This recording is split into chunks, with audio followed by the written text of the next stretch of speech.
Pinakamalakas na hari. Credit to the author. 1107. Ang mga pangalan po na nandito ay galing sa mga name generator.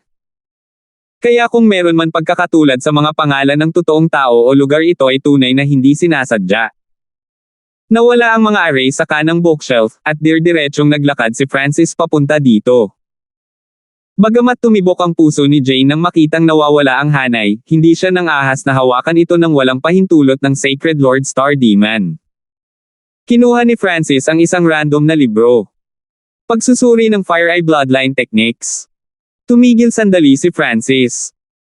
Karamihan sa mga nilalaman sa bookshelf sa kaliwang bahagi ay batay sa Tao of Illusions, na nakatulong sa mga disipulo ng Briggs family, na mayroong illusion type Purple Star Eyes.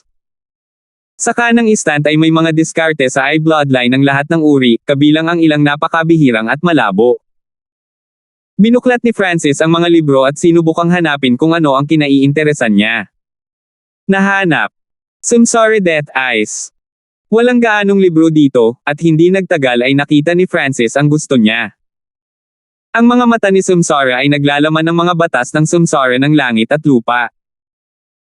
Maaari nitong tipunin ang durog na kaluluwa ng isang taong patay sa mundo at bigyan sila ng bagong buhay sa pamamagitan ng samsara ng kamatayan. Maingat na binasa ni Francis ang aklat na ito. Ang mga mata ni Samsara ay nauugnay sa mga pangunahing batas ng langit at lupa. Ang samsara ng kamatayan ay hindi maaaring kopyahin kung wala ang mga mata. Sa makatuwid, kahit na maunawaan ng isang tao ang teorya sa likod ng mga mata ni Samsara, halos imposible para sa ibang mata na gamitin ito. Upang mabuhay muli, ang isang tao, kailangan munang mag-iwan ng marka ng samsara sa kanila. Naiintindihan ni Francis. Ang mga kaluluwa lamang ng mga may marka ng samsara sa kanila ang maaaring mabunot ang kanilang mga kaluluwa mula sa samsara ng langit at lupa. Ang kapangyarihan ng samsara ay nasa lahat ng dako at maaaring lumipat sa kalawakan, kaya ang prosesong ito ay maaaring makumplito kahit na sila ay ilang daang milyong milya ang pagitan. Ito ang dahilan kung bakit ang Emperor ng Kamatayan ay maaari pa ring buhayin kahit na siya ay namatay na napakalayo sa sona ng kontinente. Hindi lahat ay mabubuhay muli sa pamamagitan ng mata ni Samsara. Bahagyang lumabo ang ekspresyon ni Francis habang patuloy siyang nagbabasa. Ang mga kaluluwang binuhay sa pamamagitan ng samsara ng kamatayan ay hindi maaaring pumalit sa anumang buhay na katawan at maaari lamang umiral sa mga katawang walang kamatayan na samsara na nilikha ng mga mata ni Samsara. Dahil ang mga katawang walang kamatayan ng samsara ay nilikha din sa pamamagitan ng samsara ng kamatayan, hindi sila maaaring mamatay. Natigilan si Francis nang magsimula siyang maunawaan.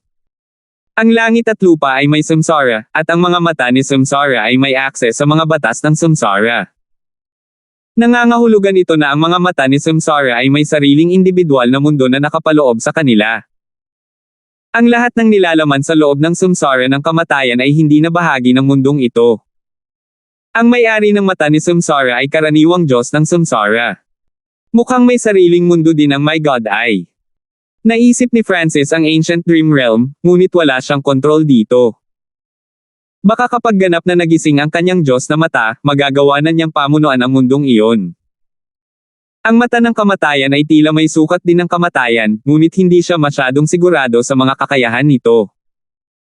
Nangangahulugan ito na ang 8 Great God Eyes at ang kanilang mga inapo ay lahat ay may kanya-kanyang individual na mundo, pagsusuri ni Francis pagkatapos basahin ang tungkol sa Eyes of Samsara. Siya ngayon ay nagkaroon ng karagdagang pangunawa sa 8 Great God Eyes. Natapos itong basahin ni Francis pagkaraan ng ilang sandali. Ipinakilala ng Samsara Death Eyes ang samsara ng kamatayan, ngunit binanggit lamang nito ang isang punto tungkol sa samsara ng buhay. Ang samsara ng buhay ay maaaring buhayin ang isang tao sa loob ng isang tiyak na oras pagkatapos ng kanilang kamatayan. Natigilan si Francis. Gaya ng inaasahan, may kakayahan ang Eyes of Samsara na ibalik ang mga tao mula sa mga patay.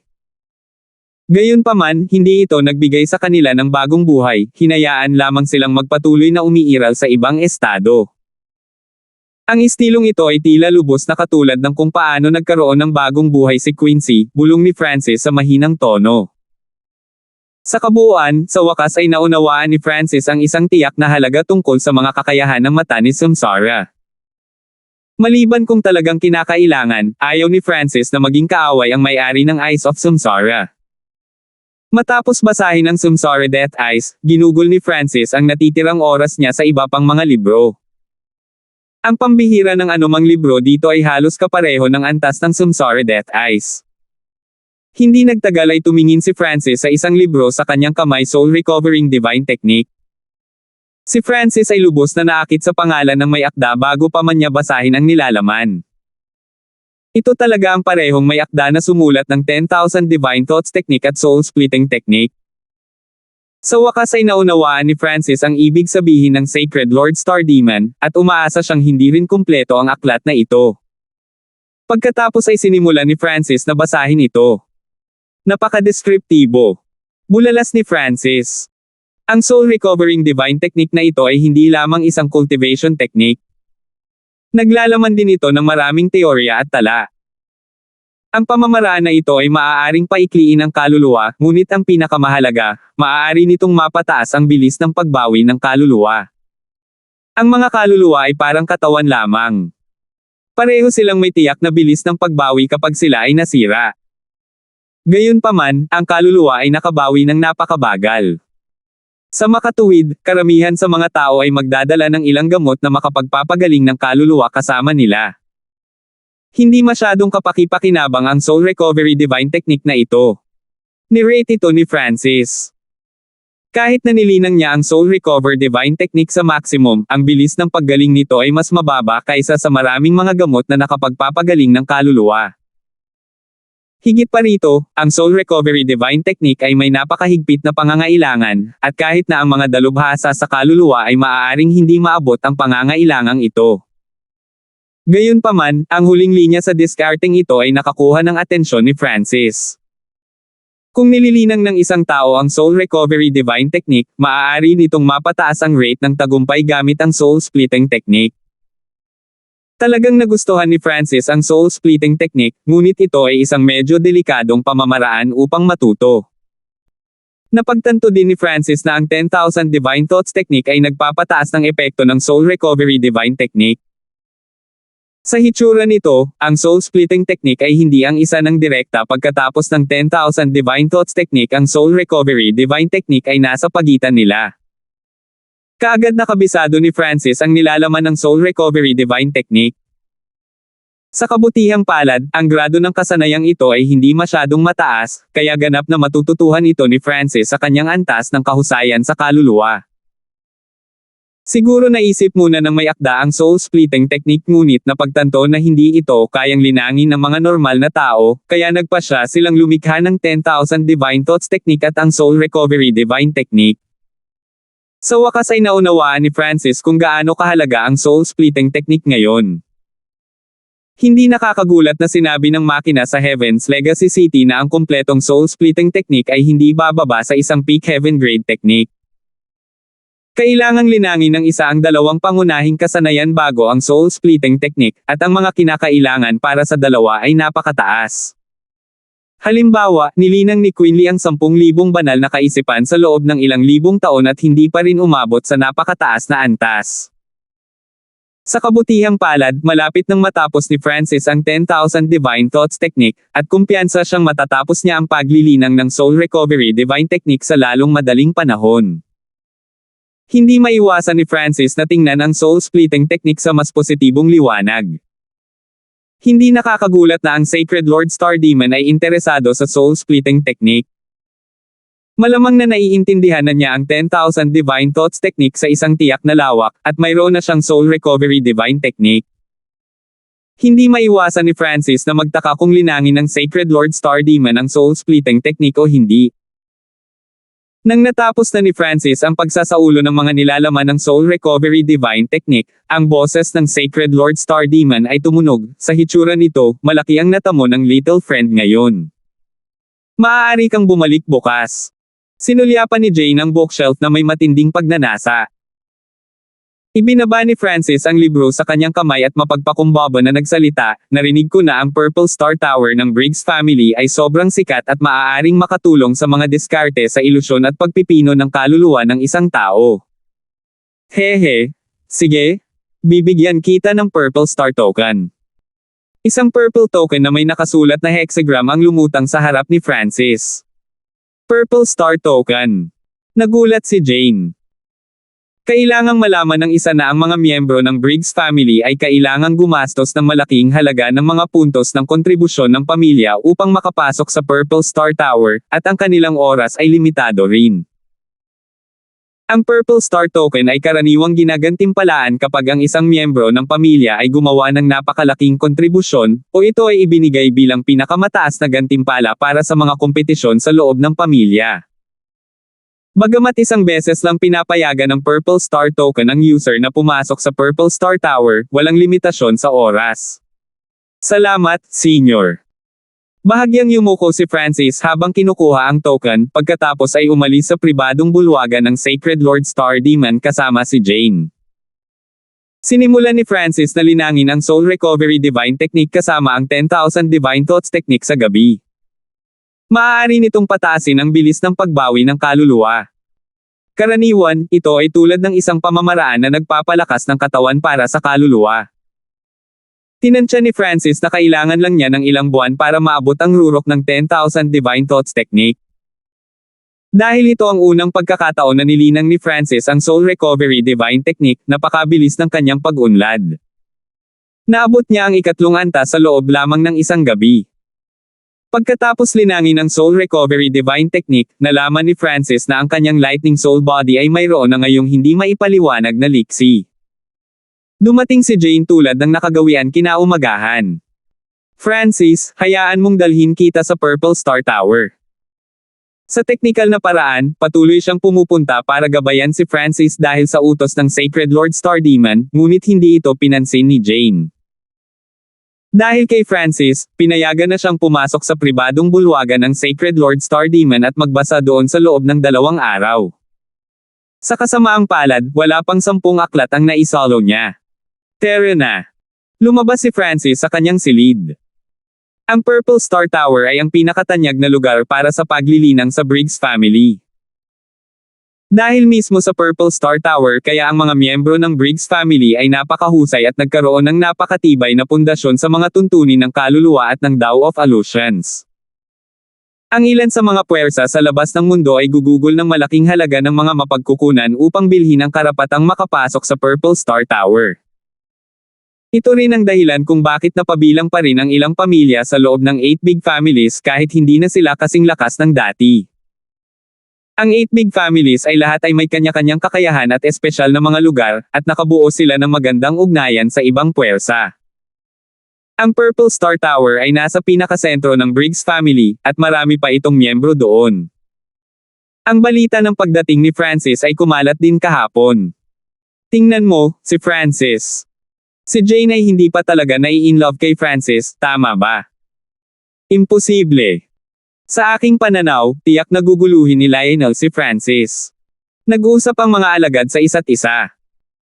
Ang mga pandaman ng mga eksperto na dalubhasa sa Tao of the Soul ay halatang napakalakas, at bahagyang namula ang mukha ni Jane nang marinig niya ang lahat ng ito. Hindi maiwasan ni Jane na isipin na si Francis ay talagang mas mahusay kaysa kay Lionel. Elder, gusto naming pumasok sa Purple Star Tower, sabi ni Jane sa mga elder na responsable sa Purple Star Tower. Kasabay nito, kinuha ni Francis ang Purple Star Token. Purple Star Token. Nagtataka ang isang elder kay Francis. Iilan lamang sa mga miyembro ng upper echelon ang may karapatang magbigay ng Purple Star Token. Pwede na kayong dalawa pumasok. Naglakad sila papunta sa Purple Star Tower, ngunit kailangan ni Jane na magbayad ng mga kontribusyon na puntos.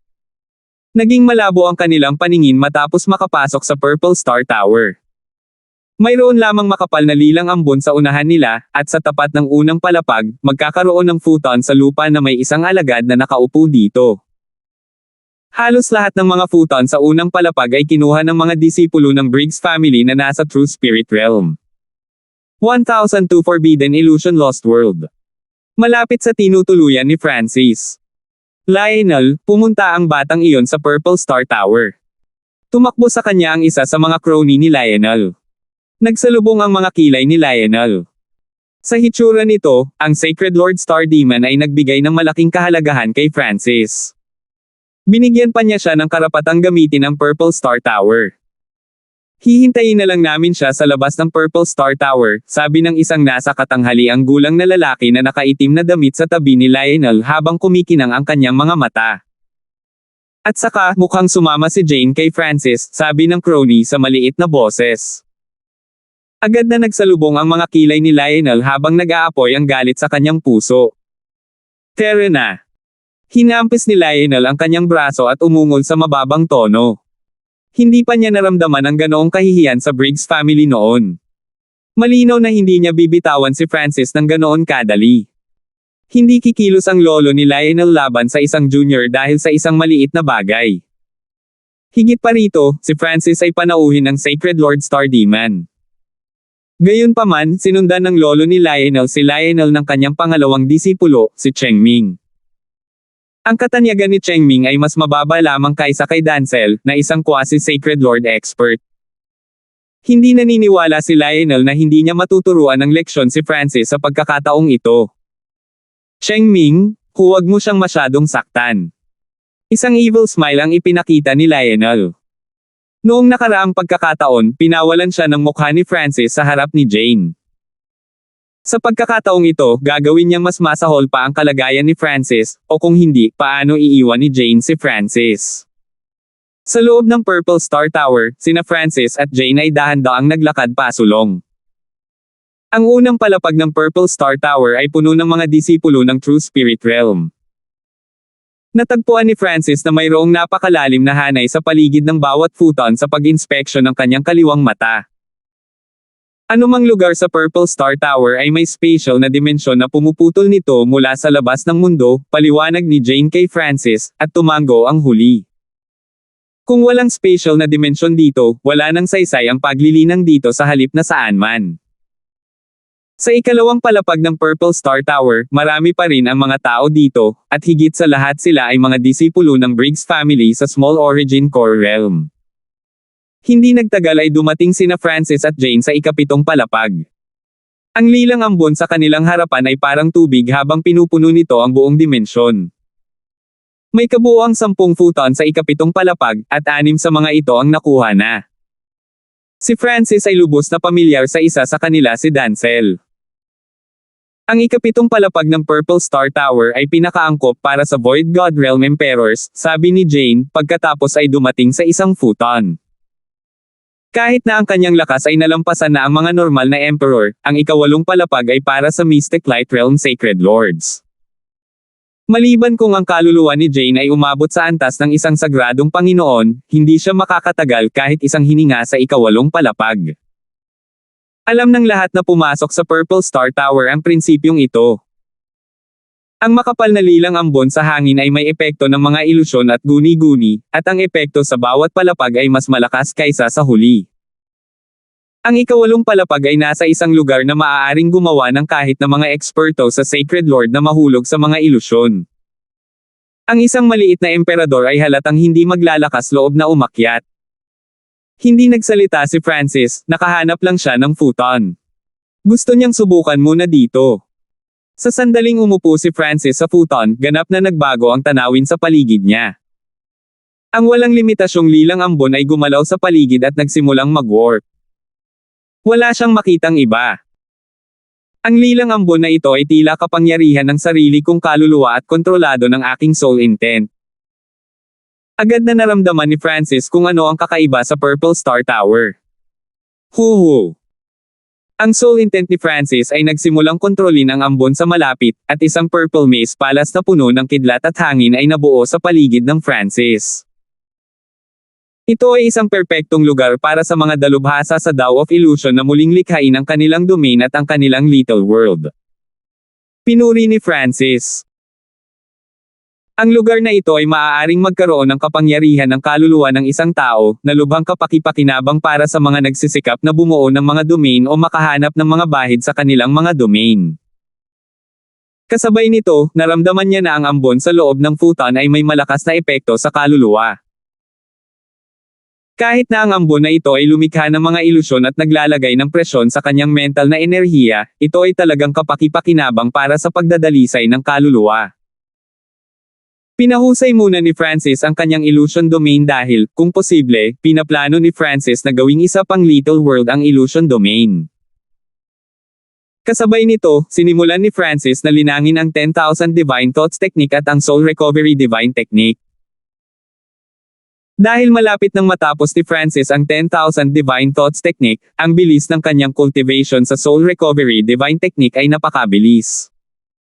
Malapit na niyang subukan ang Soul Splitting Technique. Bakit gusto ni Francis na subukan ang isang mapanganib na pamamaraan ng kaluluwa na mayroon lamang isang antas? May tatlong dahilan. Ang una ay ang mga makina ng Heaven's Legacy Race ay nagbigay sa Soul Splitting Technique ng napakataas na rating, at dahil ang God Spiritual ay ni Francis ay dalubhasa sa pagsusuri, magagawa niyang maunawaan ito kahit gaano pa ito kahirap. Siya ay perpekto para dito. Pangalawa, ang mga benepisyong natanggap niya mula sa 10,000 Divine Thoughts Technique lamang ay hindi mapag-aalinlanganan. Kung gayon gaano kalakas ang Soul Splitting Technique kung ang 10,000 Divine Thoughts Technique ay isang foundational technique lang para paghandaan ito. Pangatlo, ang cultivation style ng Soul Splitting Technique ay ganap na nakaakit kay Francis, at ang problema ng God ay ni Francis na itinaboy ang Eye of Death ay malulutas. Nangangahulugan ito na, kung nilinang ni Francis ang Soul Splitting Technique at nagtagumpay, maaari niyang ilagay ang Eye of Death sa split of soul body. Si Francis ay hindi naniniwala na ang bagong kaluluwa ay naglalaman din ng espiritual na mata ng Diyos. Naniniwala siya na ang kanyang God Spiritual ay kapareho ng iba pang 8 Great God Eyes, ito lang ang nag-iisang umiral sa mundo. Mabagal na lumipas ang oras, at sumapit ang tanghali. Iniwan ni Jane ang kanyang futon at nakita si Francis na naglilinang pa rin habang nakapikit. Marahil ang kaluluwa ni Francis ay umabot na sa antas ng isang sagradong Panginoon. Walang problema sa kanyang paglilinang dito ng ilang araw. Napabuntong hininga si Jane. Kumuha siya ng mga halamang gamot na naglilinis ng kaluluwa at kinain ito bago bumalik sa kanyang futon. Hindi na malaya ni Jane na ang bilis ng cultivation ni Francis ay mas mabilis kaysa dati. Sa ikalawang araw, pumunta si Jane sa ika-6 na palapag at nagpahinga sandali bago bumalik sa ika-7 palapag. Si Francis ay nasa parehong estado tulad ng dati at hindi gumagalaw. Ang aking illusion maze domain ay halos perpekto. Si Francis ay lubos na nasisiyahan. Kung mas malakas ang domain ng isang tao, magiging mas maginhawa at malakas ang little world. Kasabay nito, pagkatapos ng paglinang dito sa loob ng 2 araw, ang kaluluwa ng Sacred Lord level ni Francis ay naging mas dalisay at mas pino. Higit pa riyan, nagsisimula ng mahubog ang ilang diskarte sa ilusyon na naisip ni Francis. Pinagsama niya ang Eye of Illusion at ang Purple Star Chaos upang mabuo ang Forbidden Illusion Lost World. Hihilahin ng Forbidden Illusion Lost World ang kaaway sa ilusyonaryong mundo na nilikha ni Francis, pagkatapos ay putulin ang lahat ng kanilang mga pandama upang maramdaman ng kaaway na ang lahat sa paligid nila ay totoo. Sa puntong ito, kung gagamitin niya ang Forbidden Illusion Lost World laban kay Lionel, mabibitag niya si Lionel sa isang mundo ng mga ilusyon sa loob ng ilang dosenang taon sa isang sulyap lang. Sa wakas ay hindi na nakapagpatuloy si Jane sa ika-3 araw. Kung mananatili siya sa Purple Star Tower, magdudulot lamang ito ng hindi na mababawi na pinsala sa kanyang kaluluwa. Bigla ring iminulat ni Francis ang kanyang mga mata at bumangon mula sa futon. Paano na? Oras na para umalis, di ba? Nakangiting sabi ni Jane. Naniniwala siya na tiyak na naranasan ni Francis kung gaano kakaiba ang Purple Star Tower. Dahil ito ang unang beses niyang pumasok, malamang ay hindi siya maka-adapt dito at hindi rin siya makakatagal dito. Maaari kang umalis muna, sabi ni Francis habang patuloy siyang naglalakad. Anong ginagawa mo? Yan. Ang pasukan sa ika-8 palapag. Napalitan ng gulat ang ekspresyon ni Jane. Si Francis ay nanatili sa ikapitong palapag ng 3 araw at ngayon ay nagpaplanong pumunta sa ikawalong palapag. Kailangang malaman ng isa na ang mga miyembro ng Briggs family ay papasok lamang sa mas matataas na palapag sa kanilang pinakamahusay na kondisyon upang manatili doon ng mas matagal. Marahil gusto lang ni Francis na tingnan ang 8th floor. Ngumiti si Jane. Pagkatapos ng lahat, kapag umalis si Francis, hindi na siya magkakaroon ng pagkakataong makapasok sa Purple Star Tower. Maraming mga array sa labas ng pasukan sa ikawalong palapag, ngunit hindi sila naririto upang pigilan ang mga tao na pumasok. Sa halip, ginamit ang mga ito upang paghiwalayin ang makapal na lilang ambon. Dumaan si Francis sa hanay at pumasok sa ikawalong palapag. Kung nakikita ni Francis ang 5 talampakan sa kanyang harapan sa ikapitong palapag, 1 talampakan lang ang makikita ni Francis sa unahan niya sa ikawalong palapag. Kahit na ginamit niya ang transparency ability ng kaliwang mata niya, hindi niya makita ang buong sahig. Ang mga tanawin sa unahan ni Francis ay agad na nagsimulang maging magulo, na para bang isang grupo ng mga nangungulila at mabangis na hayop ang nakatago sa ambon. Tulad ng inaasahan, hindi ito simple. Tuwang-tuwa si Francis at inilipat ang 10,000 Divine Thoughts Technique at ang kanyang Sacred Lord Soul Intent. Ang lahat ng nasa unahan niya ay agad na bumalik sa normal habang ito ay naging karagatan ng lilang ambon. Ang dahilan kung bakit naglakas loob si Francis na pumasok sa 8th floor ay dahil napansin niya na napakadali ng paglilinang ng Soul Recovery Divine Technique sa Purple Star Tower. Higit pa rito, ang soul intent ni Francis ay umabot na sa antas ng isang Sacred Lord matagal na ang nakalipas, kaya ang ikawalong palapag ay magiging mas kapaki-pakinabang para sa kanya. Nakahanap si Francis ng futon at umupo. Sa sandaling ito, sina Lionel at Chengming sa labas ng Purple Star Tower ay nagiging naiinip na ngayon. Nagsimula na ring umalis ang iba pang miyembro ng Briggs family na nagbabalak manood ng magandang palabas. May biglang kumislap na ilaw sa 8th floor ng Purple Star Tower.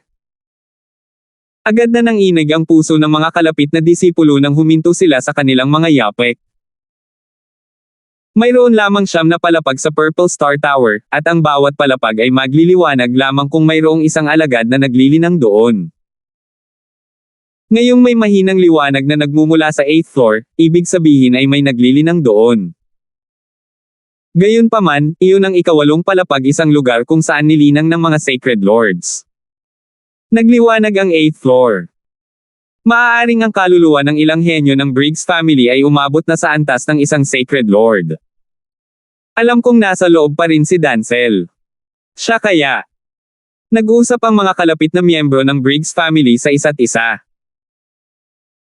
Alam nila na walang Sacred Lord na nakapasok sa Purple Star Tower, kaya nahulaan nila na may ilang expert na naglilinang sa 7th floor ang nakapasok at nakarating sa 8th floor. Bilang pinakamalakas na quasi-Sacred Lord ng Briggs family, si Dancel ang malamang na tao. Ano? Dancel? Naging malungkot ang ekspresyon ni Chengming. Si Dancel ay talagang mas malakas kaysa sa kanya, kung hindi, ang lugar para makapasok sa paglilitis sa Crown Prince ay sa halip ay sa kanya. Malamang na nakakuha si Dancel ng ilang uri ng kayamanan mula sa paglilitis sa Crown Prince, at pagkatapos maglinang ng kaunti, nagawa niyang bumuo ng Sacred Lord Intent. Nagalit ito kay Chengming. Sa kabutihang palad, walang makapagkumpirma kung si Dancel ba talaga ang nakalusot o kung puwersahan lang siyang pumasok sa 8th floor. Baka sakaling mawala ang ilaw sa 8th floor. Jane. Isang mahinang ngiti ang ipinakita ni Lionel at nasasabik siya. Nasaan si Francis? Hindi nagtagal ay nalaman ni Lionel na may mali.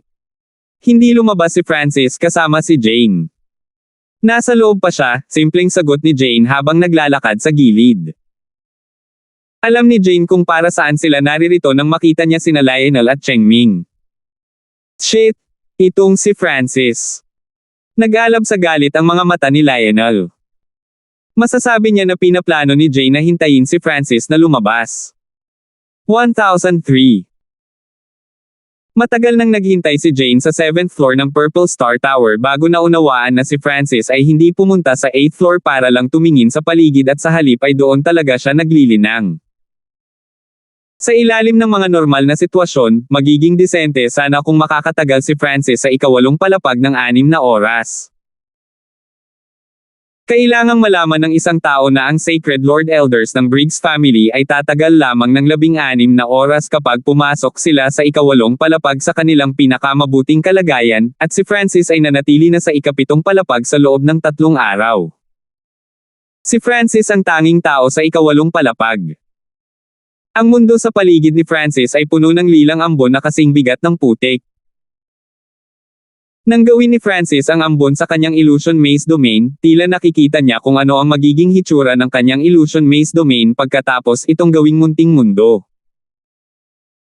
Sa mga kakayahan ni Francis sa pagsusuri at sa tulong ng Purple Star Tower, agad na naunawaan ni Francis kung paano likhain ang kanyang Little World of Illusions. Kung tutuusin, naranasan na niyang gumawa ng munting mundo. Naabot ko na rin ang 5th level ng Soul Recovery Divine Technique. Ramdam ni Francis ang kanyang nakakabaliw na bilis ng paglilinang. Ang pamamaraan ay may kabuoang 10 antas, ang unang 3 ay mga antas ng pundasyon na nagawang makumplito ni Francis sa loob lamang ng isang gabi. Sa tulong ng Purple Star Tower, gumamit si Francis ng isa pang 3 araw upang maabot ang ika-5 antas. Napakabilis ng paglinang sa Soul Recovery Divine Technique sa 8th floor ng Purple Star Tower. Siyempre, nakatulong din ang pagkakaroon ng 10,000 Divine Thoughts Technique na malapit nang maabot ang rurok nito. Pagkatapos ng lahat, ito ang pamamaraan na nauna sa Soul Recovery Divine Technique. Habang nilinang ni Francis ang 2 teknik na iyon ng sabay-sabay, hinati rin niya ang isa pang bahagi ng kanyang kamalayan upang maunawaan ang ilan sa mga nilalaman sa mga aklat ng Sacred Lord Star Demon. Ang mga aklat mula sa tamang bookshelf ay naglalaman ng napakaraming kaalaman tungkol sa mga diskarte sa I Bloodline, na ang ilan ay hindi pa naririnig ni Francis.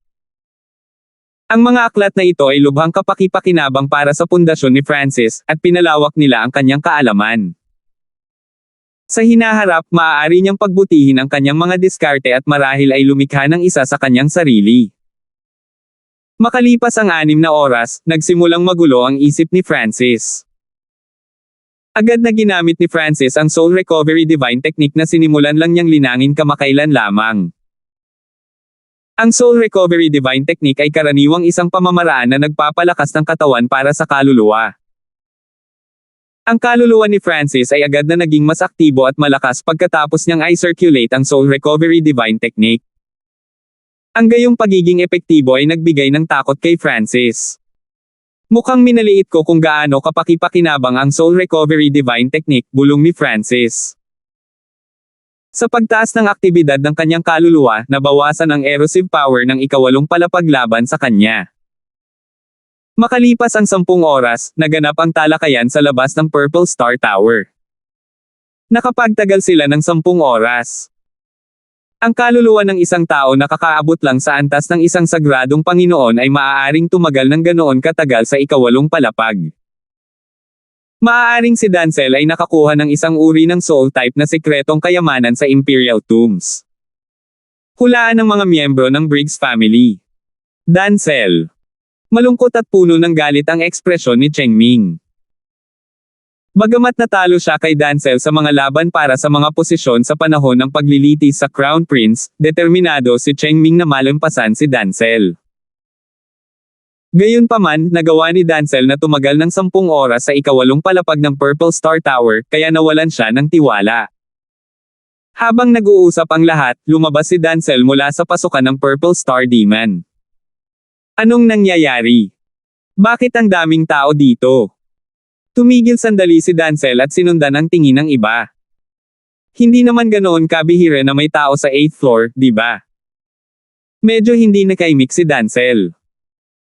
Nang makita ng mga disipulo sa labas ng Purple Star Tower si Dancel na lumabas, agad na bamuka ang kanilang mga bibig. Dancel, di ba nasa 8th floor ka? Bakit ka lumabas? Pero, ang 8th floor ay may ilaw pa. Gulat na sabi ni Lionel at nagsimulang sumigaw sa kanyang puso nang makitang hindi pa kumukupas ang ilaw sa 8th floor. Hindi ako pumasok sa ika-8 palapag. Bagamat kaya ko, hindi ko rin kayang tumagal ang oras na kinakailangan upang makagawa ng isang tasa ng tsaa. Umiling si Dancel. Kailangan pa niyang magsikap para tumagal sa 8th floor. Nang marinig ang tugon ni Dancel, lahat ng naruroon ay nagsimulang maging excited muli. Hindi si Dancel. Kung gayon sino pa ang maaaring nasa 8th floor? Sa pagkakaalala ko, walang ibang tao sa 7th floor ang may kakayahan. Naging curious din si Dancel nang marinig niya ang sinasabi ng lahat. Walang eksperto sa Sacred Lord ang nakapasok sa Purple Star Tower nitong mga nakaraang araw, ngunit ang ikawalong palapag ng Purple Star Tower ay nagliwanag sa ilang kadahilanan. Sino ang nasa 8th floor? Ang lahat ay hindi maiwasang maging mas mausisa. Si Jane ay lihim na tumawa ng mag-isa sa likod ng lahat ng iba pang nanunood na mga disipulo. Halatang hindi niya sasabihin sa kanila na si Francis ang nasa 8th floor. Sa sandaling ito, dalawang matandang figure na may purple na buhok ang nakatayo sa bulwagan ng Sacred Lord Star Demon. Star Demon, sinabi mo na pinili ng ikawalong prinsipe na tumayo sa panig ng ikasyam na prinsipe. Nagulat ang isang elder na naka-purple. Hindi lang siya nagulat dito. Hindi niya inaasahan na ang 9th prince ay magiging crown prince sa unang lugar.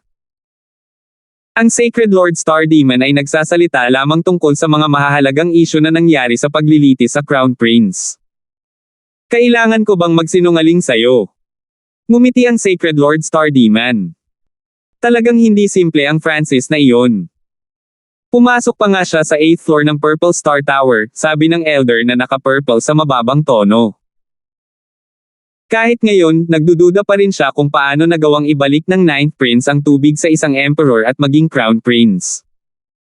10 hours na ang nakakalipas. Pwede ba siyang tumagal ng 16 hours? Ang matanda sa kulay lila ay umaasa. Hehe, ang kanyang kaluluwa ay hindi mas mahina kaysa sa mga normal na Sacred Lords, nakangiting sabi ng Sacred Lord Star Demon. Maraming beses na siyang nakipag-ugnayan kay Francis at may kaunting alam tungkol sa kanya. Ibig mong sabihin ay maaari siyang tumagal ng higit sa 16 na oras.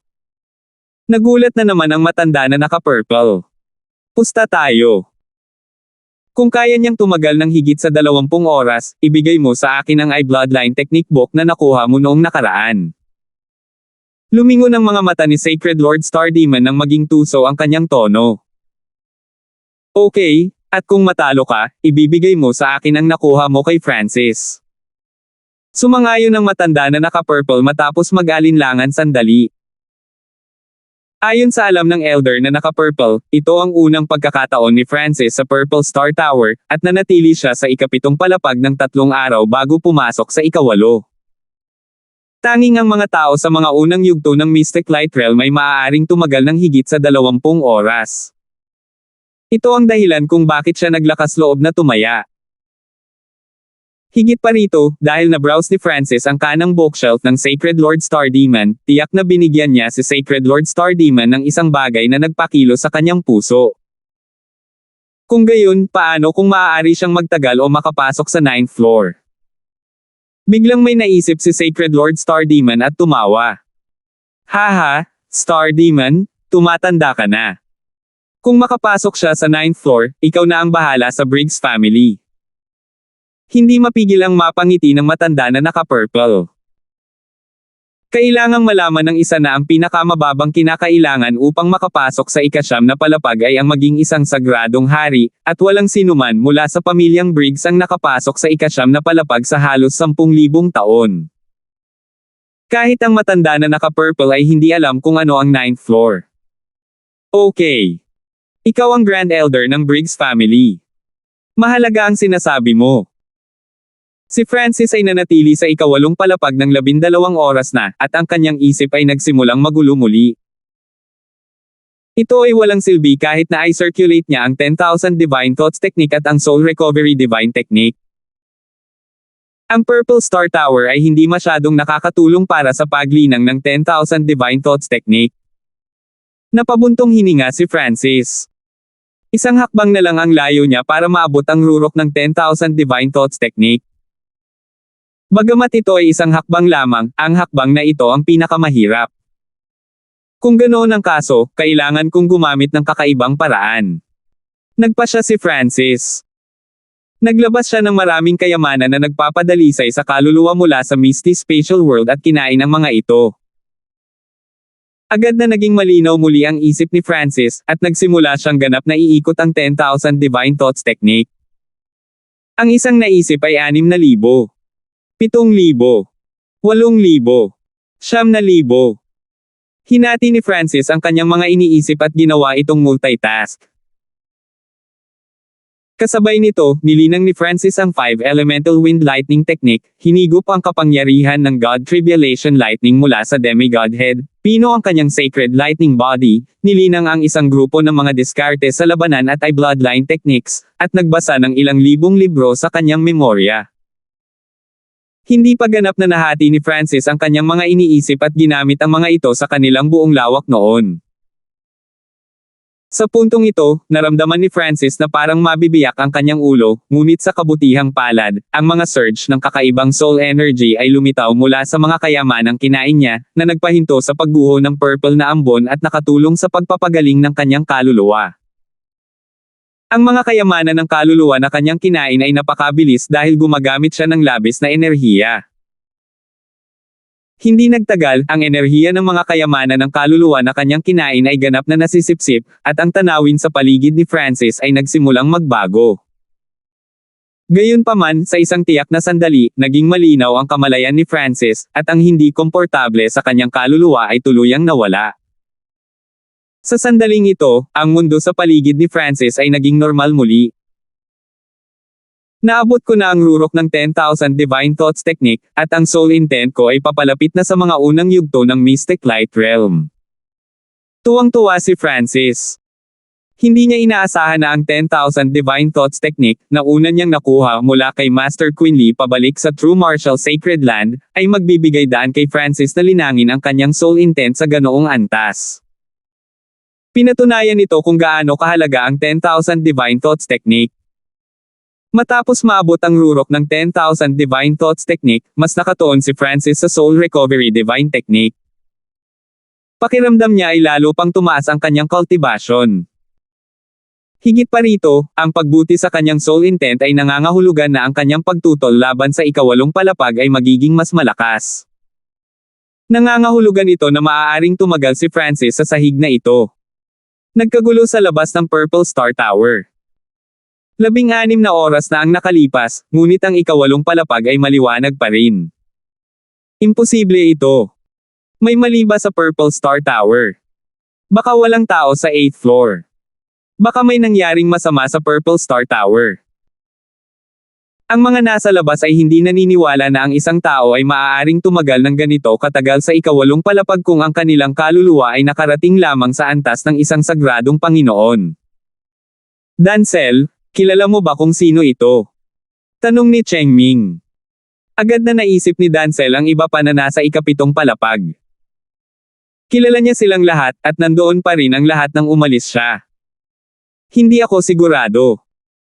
Walang sino man mula sa ikapitong palapag ang dapat makapasok sa ikawalong palapag, sabi ni Dancel na may malungkot na ekspresyon. Ito ay hindi posible. Kahit si Jane ay hindi makapaniwala. May nangyari ba kay Francis? Paano ang isang tao ay manatili doon ng ganoon katagal? Napukaw din ng kaguluhan sa labas ng Purple Star Tower ang atensyon ng ilang Sacred Lords, pero hindi sila pumasok. Pinili nilang maghintay sa labas para sa sorpresang ito. Nagsimulang lumiwanag ang langit. 20 oras na ang lumipas, ngunit may lilang glow pa rin sa ikawalong palapag. Binuksan ni Francis ang kanyang mga mata sa loob ng Purple Star Tower. Kahit na nakultivate na niya ang 10,000 Divine Thoughts Technique sa maximum, hindi siya makakatagal sa 8th floor ng ganoon lang. Sa kabutihang palad, ang kapangyarihan ng God Tribulation Lightning sa kanyang Lightning Soul Body ay maaaring maalis ang lilang ambon na bumabagsak sa kanyang kaluluwa.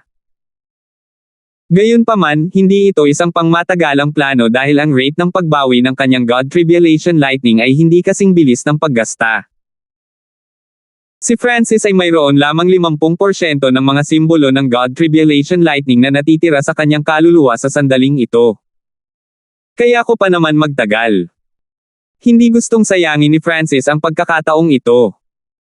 Isang beses lang siya pinayagan ng Purple Star Token na makapasok.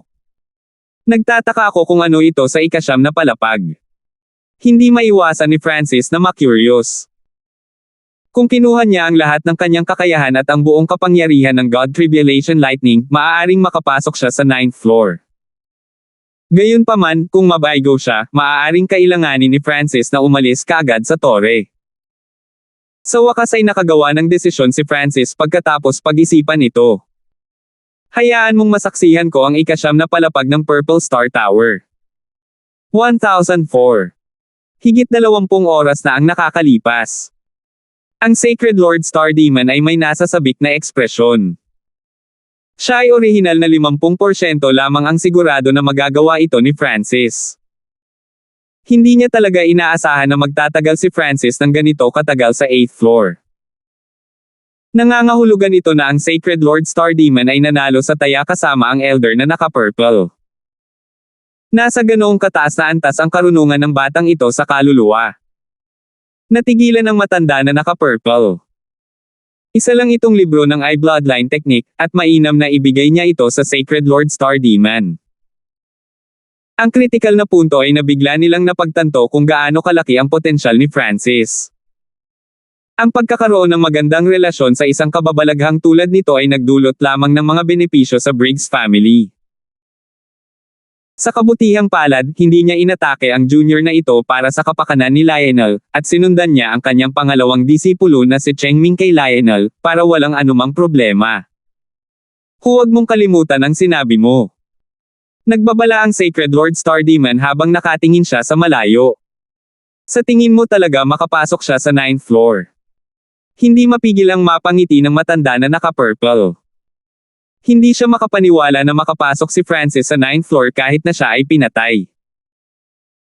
Habang siya at ang Sacred Lord Star Demon ay parehong Grand Elder ng Briggs family, mayroon siyang tunay na kapangyarihan sa Briggs family. Sa labas ng Purple Star Tower. 20 oras na ang nakalipas. Kahit na ang soul intent ng isang tao ay talagang umabot sa antas ng Sacred Lord, hindi sila makakatagal doon. Pupunta ako upang tingnan. Sa wakas ay hindi na napigilan ni Dancel ang kuryosidad sa kanyang puso. Hindi niya alam kung kailan lumitaw ang isang prodigy na tulad nito sa Briggs family. Pagkatapos sabihin niyon, gumugol si Dancel ng maraming kontribusyon upang makapasok muli sa Purple Star Tower. Kailangan lang nating maghintay dito para kay Francis, sabi ni Chengming sa mababang tono.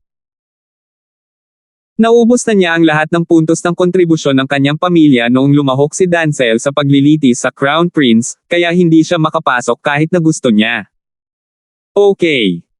Hindi natin hahayaang tumakas si Francis. Pumayag naman si Lionel. Ang ibang mga alagad sa labas ng Purple Star Tower ay pinili din na manatili. Pagkatapos ng lahat, hindi sulit na gugulin ang lahat ng kanilang mga kontribusyon na puntos para lamang makita kung sino ito kapag ang taong iyon ay tiyak na lalabas sa kalaunan. Sa loob ng Purple Star Tower, narating ni Francis ang pasukan sa ika-9 na palapag at naglakad pasulong ng ilang hakbang. Sa itaas ko ay nasa loob ng 9th floor. Tumangala si Francis. Ang makapal na lilang ambon ay nakasalansan sa hangin na parang putik. Isang linya ng mga salita ang inukit sa dingding sa gilid ng daanan. Ang mga taong hindi sapat ang taas ng pagtatanim ay maaaring mawalan kaagad ng malay at hindi na makabalik. Sa hitsura nito, hindi lang si Francis ang na-curious, kaya kailangan nilang maglagay ng babala. Boom! Hu! Biglang umalangaw-ngaw ang soul intent ni Francis, at ang kalapit na purple mist ay agad na itinulak sa isang tabi. Kasabay nito, inilipat ni Francis ang 10,000 Divine Thoughts Technique at kinokontrol ang kanyang kapangyarihan ng mas tumpak, na humaharang sa purple na ambon sa paglapit sa kanya. Ang Soul Recovery Divine Technique ay kapansin-pansing napataas din ang depensa at katatagan ng kaluluwa ni Francis laban sa purple na ambon. Bam! Pumasok si Francis sa ika-9 na palapag, at ang walang limitasyong purple na ambon ay agad na durog patungo kay Francis na parang gusto siyang lunurin. Sa loob ng kalahating hininga, ang soul intent ni Francis ay nadurog at nawala ng hugis. Futon. Lumipat si Francis patungo sa futon na pinakamalapit sa kanya. Boom! Ang soul intent ni Francis ay nadurage pabalik sa kanyang kaluluwa, at ang purple na ambon ay agad na bumauha patungo sa kanyang kaluluwa. Boom! Agad na ipinalibot ni Francis ang God Tribulation Lightning sa loob ng kanyang lightning soul body. Mahigit 1,000 simbolo ang agad na kumurap at naglabas ng kapangyarihan ng God Tribulation Lightning. Boom! Shoo-shoo! Maraming lilang ambon na pumipiga sa ibabaw ng kaluluwa ni Francis ay agad na nawasak ng kapangyarihan ng God Tribulation Lightning. Nabawasan ang pressure kay Francis, at gumawa siya ng isa pang hakbang. Weng! Isang mahinang gintong liwanag ang kumalat sa kaliwang mata ni Francis. Matapos gamitin ang liwanag ng transparency at dispersion, naging malinaw ang paningin ni Francis at nakikita ang lahat. Ito ay nagpapahintulot sa kanya na mapanatili ang isang malay-tao na estado. Ang distansya sa pagitan ni Francis at ng futon na pinakamalapit sa kanya ay nagiging mas maikli. Baka ma-disperse ko itong purple mist. Biglang naisip si Francis, ngunit napakaraming purple na ambon sa ika-9 na palapag. Tila nagkatotoo ito at lumipat sa buong dimensyon. Higit pa rito, ang istruktura ng mga atomo ng purple mist ay napakasalimuot. Ang pagpapakalat nito ay hindi masyadong makatotohanan. Ngunit marahil ay maaari akong gumamit ng ibang paraan upang ikalat ito. May naisip si Francis sa kanyang isipan. Noong nakaraan, ginamit ni Francis ang kanyang kakayahan sa disintegrasyon bilang isang linya, ngunit hindi ito limitado sa iyon lang. Ito ay tulad ng anumang iba pang pamamaraan. Ang pangunahing punto ay kung paano ito ginamit ng gumagamit. Ang kaliwang mata ni Francis ay biglang naglabas ng malabong gininto ang ripple na umikot sa hangin at pagkatapos ay bumuo ng malabong gintong harang sa paligid ni Francis. Ang bahagi ng lilang ambon na dumaan sa malabong gininto ang hadlang ay nagkalat, na nagpababa ng kapangyarihan nito. Bam! Bam! Biglang sumulong si Francis ng isa pang 2 hakbang at diretsyong tumayo sa futon. Isang malabong lilang liwanag ang agad na kumislap mula sa ika-9 na palapag. Gayunpaman, dahil tumapak si Francis sa futon, nangangahulugan iyon na siya ngayon ay itinuturing na naglilinang, kaya ang puwersa ng purple na ambon ay tumaas. Maghintay ka! Ang kaliwang mata ni Francis ay kumikinang na may gininto ang kulay habang ang isang ripple ng gintong liwanag ay lumitaw at pinalibutan si Francis. Ang hindi mabilang na mga simbolo ng God Tribulation Lightning sa kaluluwa ni Francis ay nanginginig at ganap na pinakawalan ang kapangyarihan ng God Tribulation Lightning. Sa sandaling ito, ginamit ni Francis ang lahat ng kanyang mga nakatagong card, at ginamit niya ang mga ito sa kanilang limitasyon. Boom! Ang malabong gininto ang harang sa paligid ng katawan ni Francis ay nawala, at ang mga simbolo ng God Tribulation Lightning sa loob ng kanyang lightning soul body ay nagsimulang maglaho. Ang 10,000 Divine Thoughts Technique at Soul Recovery Divine Technique ay naging inutil din. Nakatayo lang si Francis sa futon ng 3 hininga. Umalis. Malinaw pa rin ang kamalayan ni Francis. Bagamat maaari siyang tumagal ng isa pang hininga, mawawalan siya ng pagtutol pagkatapos at maaaring hindi na siya makababa.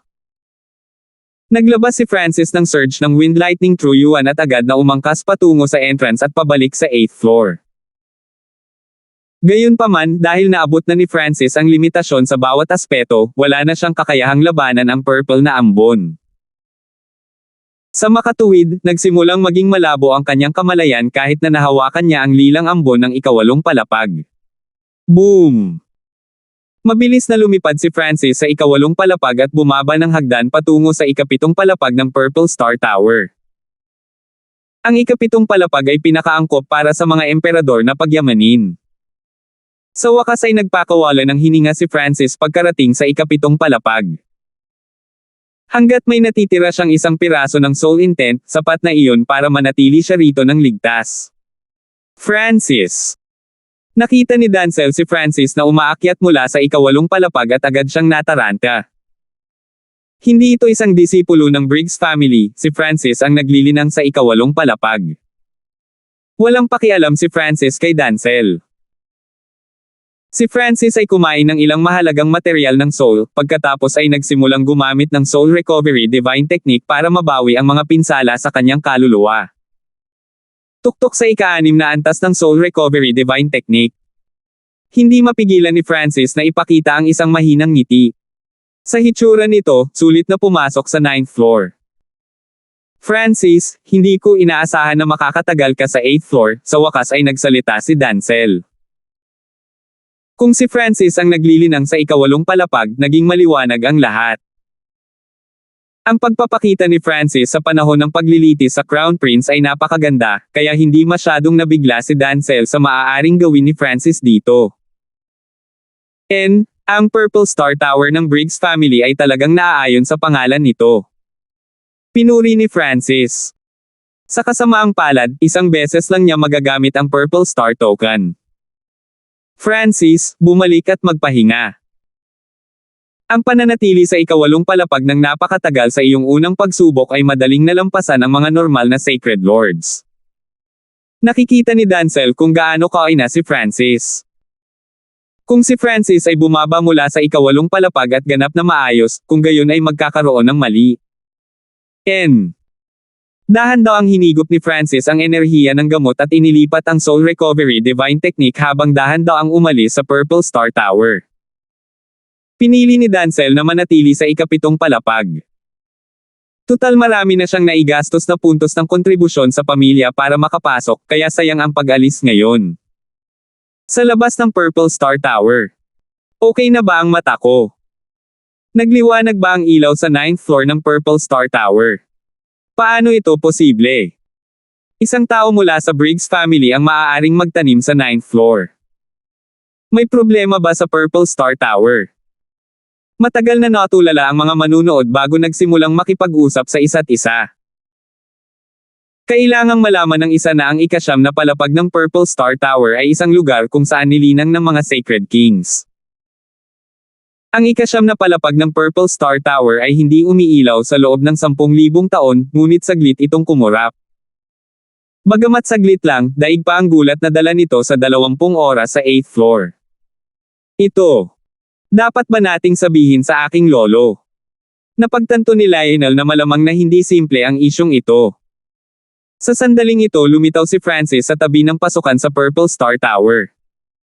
Chengming, si Francis iyon. Agad na itinapon ni Lionel sa kanyang isipan ang lahat ng naiisip niya. Hehe, ang isang maliit na emperor ay nagawang maging mahina pagkatapos pumasok sa Purple Star Tower sa unang pagkakataon. Hindi mapigilan ni Chengming na mapangiti habang nakatingin kay Francis. Francis, hindi ako makapaniwala na nagawa mong magtago sa Purple Star Tower ng napakatagal. Agad na humakbang si Lionel at nagpakita ng mabangis na tingin. Sa pagtulong sa kanya ni Chengming, hindi siya naniniwala na hindi niya kayang pangalagaan si Francis. Nagising si Jane mula sa kanyang pagkagulat matapos makita si Francis. Bagamat hindi siya naniniwala, alam niya na si Francis ang tanging tao na posibleng pumasok sa 9th floor ng Purple Star Tower. Mula sa kasalukuyang hitsura ni Francis, tila siya ay napakahina, na magiging makabuluhan kung siya ay pumasok sa ika-9 na palapag. Si Francis pa rin kaya ang kakampi ni Chengming ngayon. Agad na nagsiksikan ang mga kalapit na disipulo ng Briggs family. Matagal na silang naghintay at hindi pa rin alam kung sino ang nagsasaka sa 8th floor, kaya medyo magandang entertainment ito para magpalipas ng oras. Francis, kung kaya mo akong takasan ng 3 suntok, pakakawala na kita. Tumingin si Chengming mula sa itaas at nagsalita sa mapanghamak na tono. Ayaw niyang makilala sa pambubuli sa binata, kaya sinabi niya ang mga salitang ito. Bagamat 3 galaw lang ito, gagamitin ni Chengming ang kanyang buong kapangyarihan, na magiging sapat na para hilingin ni Francis ang kamatayan sa halip. Fuck off! Busy ako. Tinitigan ni Francis ang 2 aggressor ng walang pasensya. Kakalabas lang niya ng Purple Star Tower at kailangan niyang magpahinga. Wala siyang oras para dito. Tatanggihan mo ang isang toast para sa isang forfeit. Si Chengming ay may mabangis na ekspresyon. Hindi niya akalain na ganito pala kalamag, mayabang, at walang galang ang junior na ito sa kanya. Weng! Biglang kumislap ang mga mata ni Chengming na may lilang liwanag. Gayunpaman, sa susunod na segundo, ang gininto ang mata ni Francis ay nag-scan sa ibabaw nila at naglabas ng nakamamanghang pag-akyat ng eye intent, na pagkatapos ay agad ding nawala. Ang lahat sa paligid ng Purple Star Tower ay naging dead silent. Sa isang iglap ngayon lang, ang eye intent na pinakawalan ni Francis ay nagpang-inig sa kanilang mga eye bloodlines, at ang kanilang mga kaluluwa ay parang dinudurog sila ng isang bundok. Natarante sina Lionel at Chengming. Nanlalabo ang kanilang mga mata nang mahulog sila sa isang ilusyon. 1005. Hindi lang nilinang ni Francis ang 10,000 Divine Thoughts Technique at ang Soul Recovery Divine Technique sa Purple Star Tower. Umunlad na rin ang kanyang Tao of Illusions. Bagamat ang kanyang kaluluwa ay napinsala ng husto at ang kanyang soul intent ay hindi pa ganap na nakaka-recover, sapat na ito para pangalagaan ang 2 taong ito. Ipinakalat ni Francis ang ilan sa soul intent na kaka-recover niya kanina at gumamit ng pinasimpleng bersyon ng Forbidden Illusion Lost World para mahulog sila sa mundo ng mga ilusyon. Francis, ikaw. Nagulat si Jane at hindi alam ang sasabihin. Medyo blanko ang isip niya. Kahit sino ay maaaring makaramdam kung gaano kaina si Francis sa kasalukuyan, ngunit nagawa niyang harapin si Chengming sa isang sulyap lang kahit sa kanyang kasalukuyang sitwasyon. Hindi ako pupunta sa Senior Star Demon ngayon, sabi ni Francis habang mabilis siyang bumalik sa tinutuluyan niya. Tumigil sandali si Jane bago niya pinadyak ang kanyang mga paa. Bagamat pinapayagan lamang siyang magbasa ng mga aklat ng Sacred Lord Star Demon kung sasama si Francis, hindi siya nagpatuloy dahil gusto niyang basahin ang pribadong koleksyon ng Sacred Lord Star Demon. Lionel, Chengming, anong nangyari sa iyo? Maraming mga disipulo ang lumapit pagkatapos umalis si Francis at tumingin sa 2 taong ito na nagtangkang mangharas kay Francis. Natigil sila sa isang ilusyon, ngunit karamihan sa mga diskarte sa paglutas ng ilusyon ay walang silbi. Sinubukan ng isang emperador ang maraming pamamaraan, ngunit ang mga ito ay ganap na hindi epektibo sa mga ito. Kalaunan ay nagpakita si Chengming ng mga palatandaan ng pakikibaka, pagkatapos ay ganap siyang nagising. Si Lionel ay nakatayo lang doon na tulala. Lionel. Agad na inilagay ni Chengming ang kanyang soul intent sa kaluluwa ni Lionel at ginaising siya. Yung Francis. Napailing si Lionel pagkagising niya. Bagamat ito ang pangalawang beses na hinarap ni Lionel ang mga ilusyon ni Francis, ang soul intent na inilabas ni Francis sa pagkakataong ito ay lubos na nagulat sa kanya. Sa kabilang banda, si Chengming ay puno ng takot. Kung madaling makitungo si Francis sa kanila kahit na sa ganoong kahinaang kalagayan, mahirap isipin kung gaano kalakas si Francis sa kanyang kumpletong estado. Hindi masama ang epekto ng Soul Recovery Divine Technique sa Peak 6th level. Naramdaman ni Francis na ang mga pinsala sa kanyang kaluluwa ay gumaling ng humigit kumulang 20% habang lumilipad pabalik. Ngunit, may nangyari bang biglang umalis sina Clarissa, Old Monster Shoe, at kumpanya? Napaisip si Francis. Habang siya ay nasa Purple Star Tower, sinabi sa kanya ni Clarissa sa pamamagitan ng Dark Heart Seal na kailangan nilang bumalik. Marahil ay dahil ayaw niyang mahati ang atensyon ni Francis, ngunit hindi niya sinabi sa kanya kung ano ang nangyayari. Sa sandaling iyon, naabot na ni Francis ang isang kritikal na yugto sa kanyang paglilinang, kaya hindi siya nagtanong. Sa sandaling ito, si Clarissa at ang kumpanya ay lumampas sa saklaw ng Dark Heart Seal. Si Francis ay pumasok sa isang panandaliang pag-iisa pagkatapos bumalik sa kanyang tirahan. Ang Cloud Silkworm Saint Butterfly ay nagpakpak ng maliliit nitong pakpak sa loob ng Misty Spatial World at dumating sa tabi ni Francis. Handa na ba itong makapasok sa ranggo ng Sagradong Panginoon? Bahagyang gumalaw ang puso ni Francis.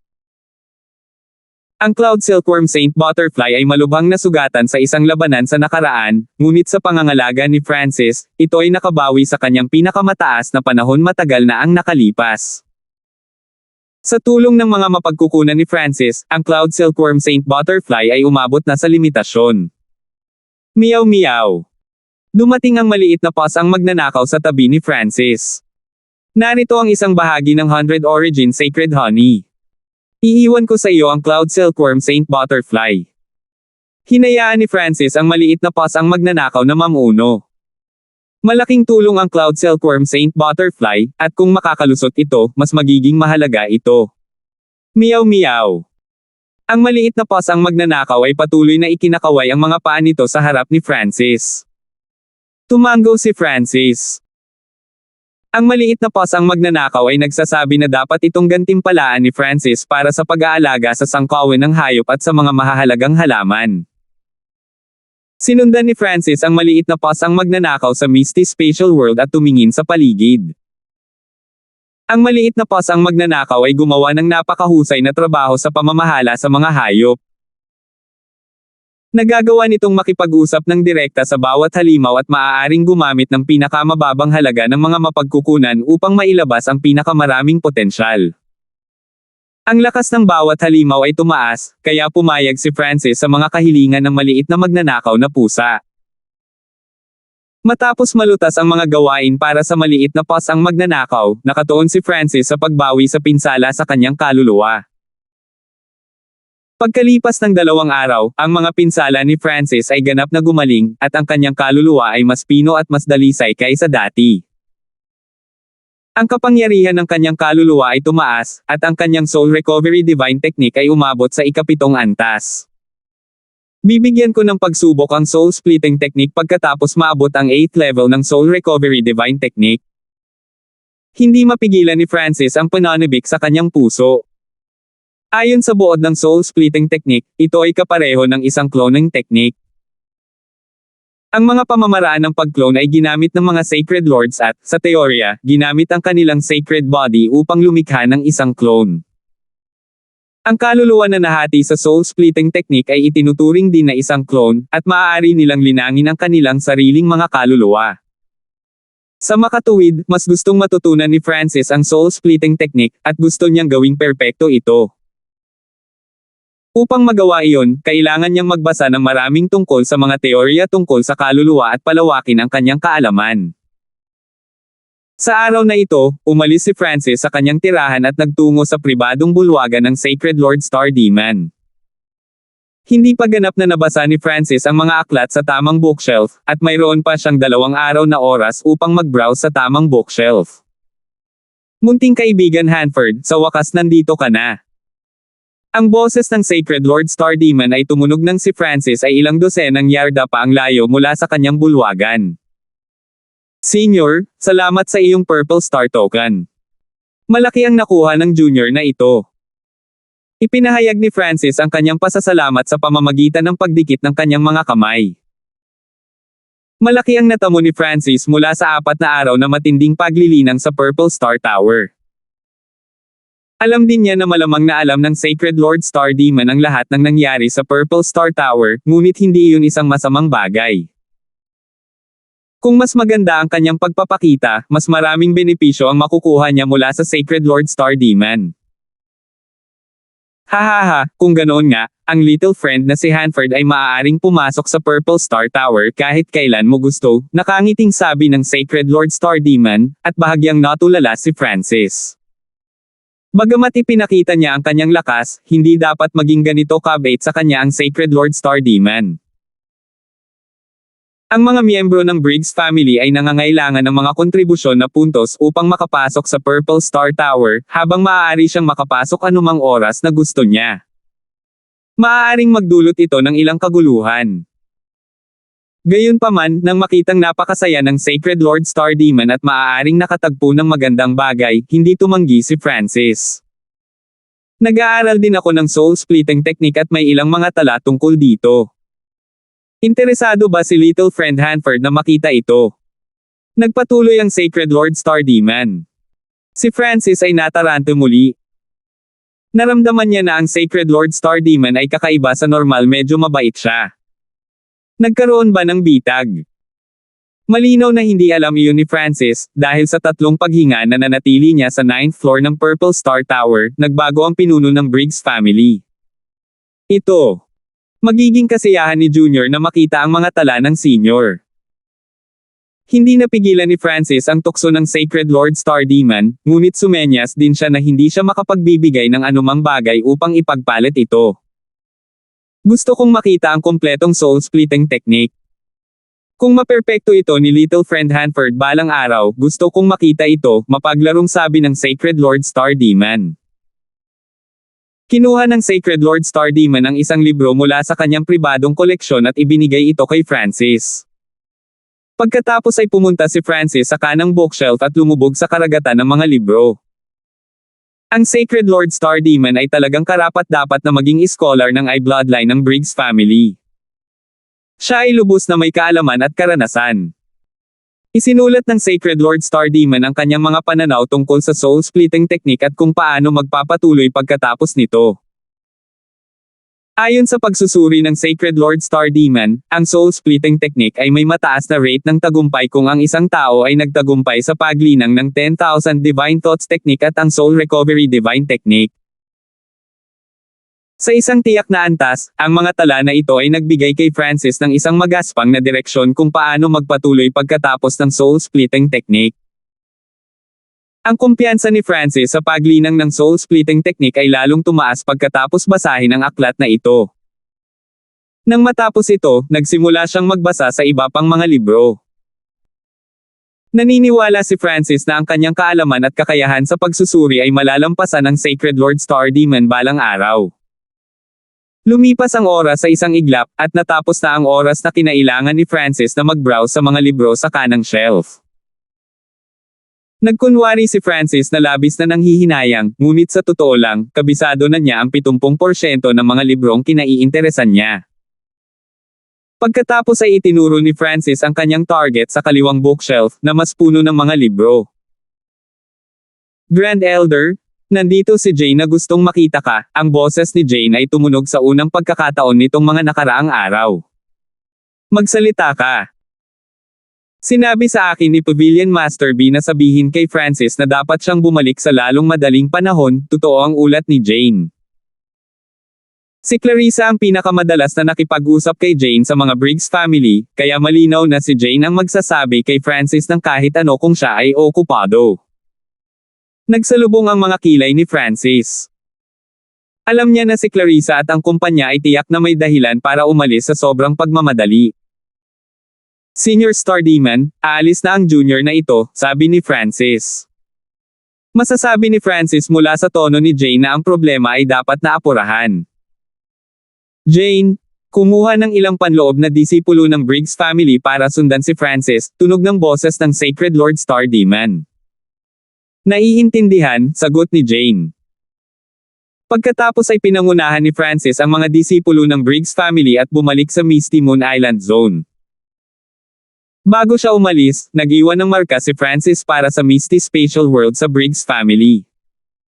May kabuuang 15 tao mula sa Briggs family na sumama kay Jane.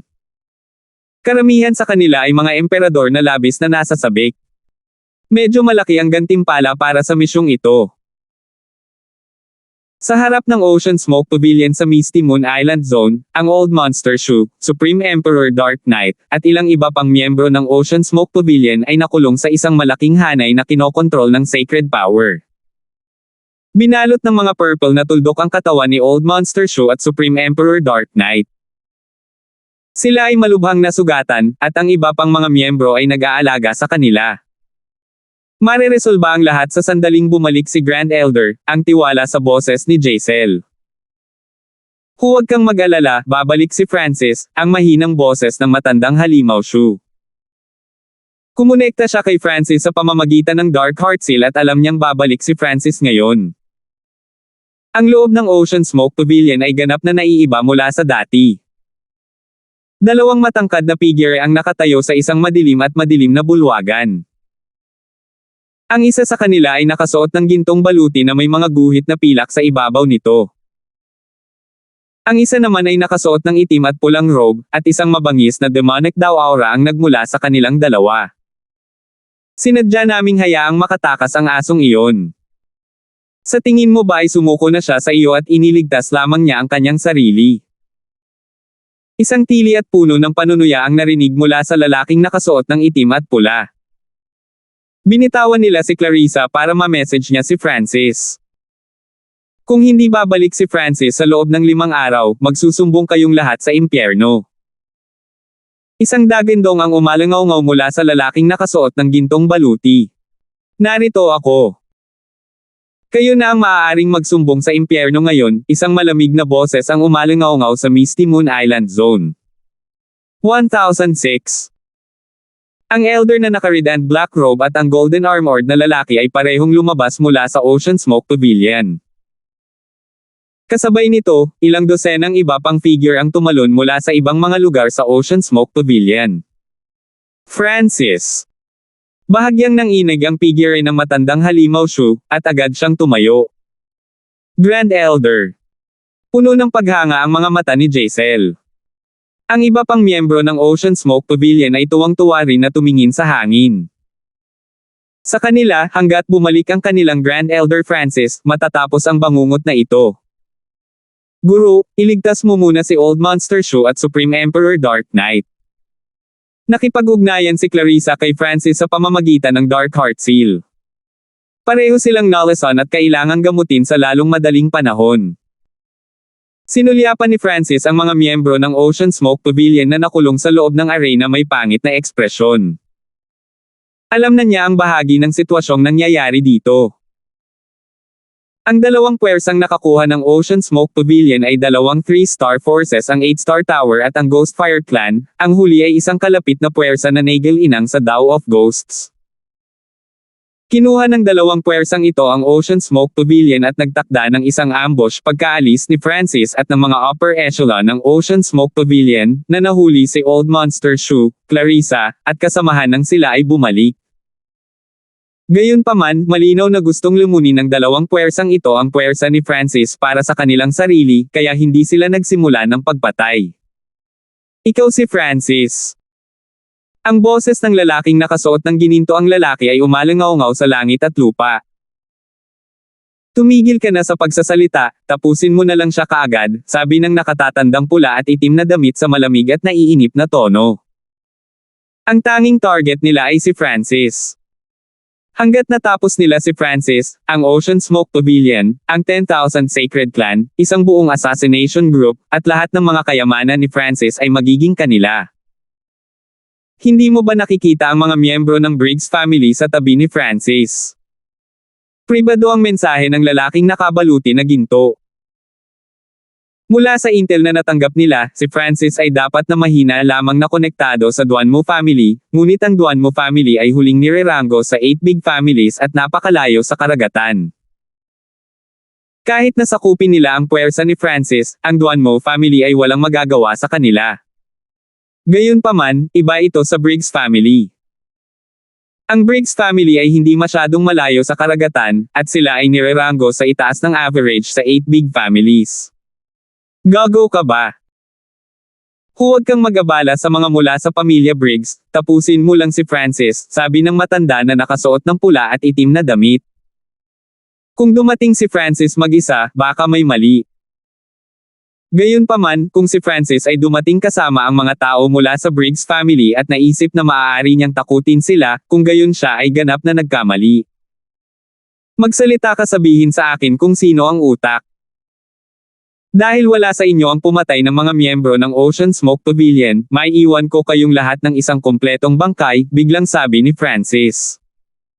Ang 8-star tower at ang Ghostfire Clan ay 3-star na puwersa malapit sa karagatan. Wala silang awayan o away sa Ocean Smoke Pavilion. Kahit na ninakawan ni Francis ang mga mapagkukunan mula sa isa sa kanila sa Divine Illusion Dimension, hindi iyon magre-resulta sa pagtingin nila sa buong Ocean Smoke Pavilion. Tiyak na may mali sa dalawang puwersang ito, isang masama at isang matuwid na nagtutulungan at sabay na umaatake. Hahaha. Malapit ka nang mamatay pero nagbubuga ka pa rin ng katarantiduhan, naiinis na sabi ng matanda na nakasuot ng pula at itim na damit. Isang emperador ang naglakas loob na makipag-usap sa dalawang sacred lords tulad nito.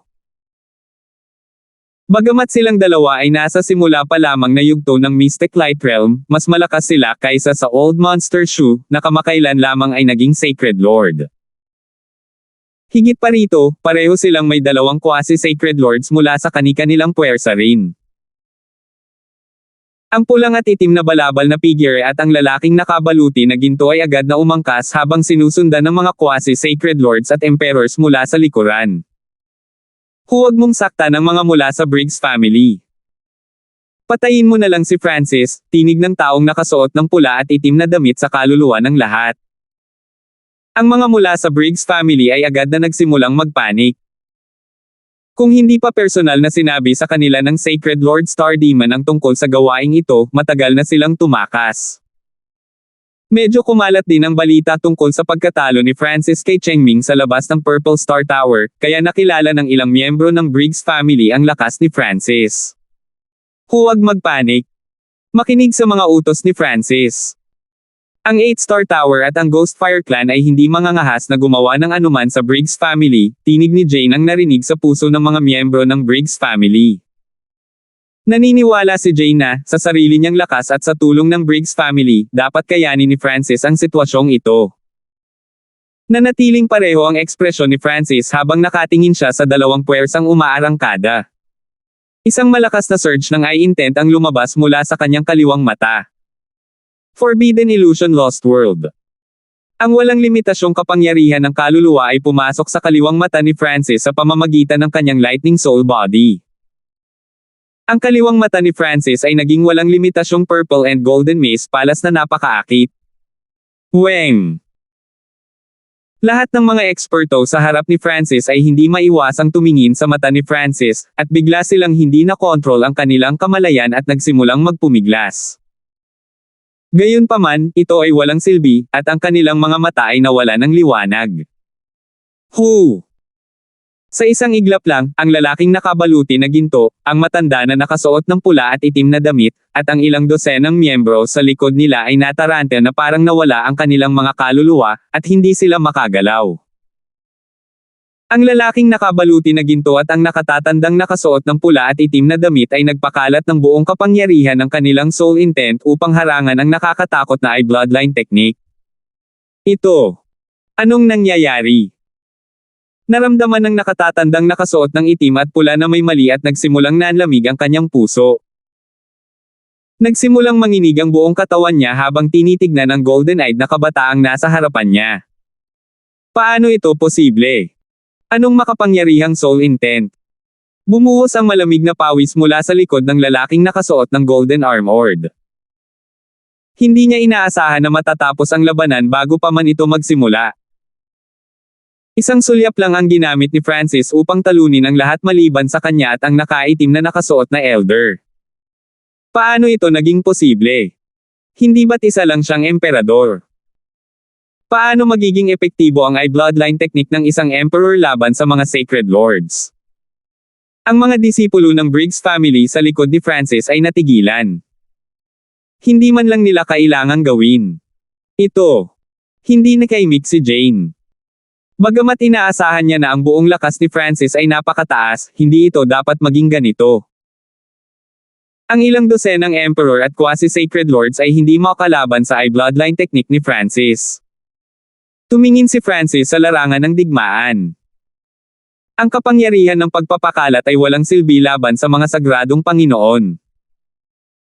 Siyempre, ginamit ang kasanayan ni Francis para sa kakayahang bitag ang mga kalaban at bawasan ang ilan sa kanilang lakas sa pakikipaglaban. Hindi masyadong malakas ang mga kakayahan nitong offensiba. Mabilis na mag-charge. Masyadong malakas ang kaluluwa ng brat na ito.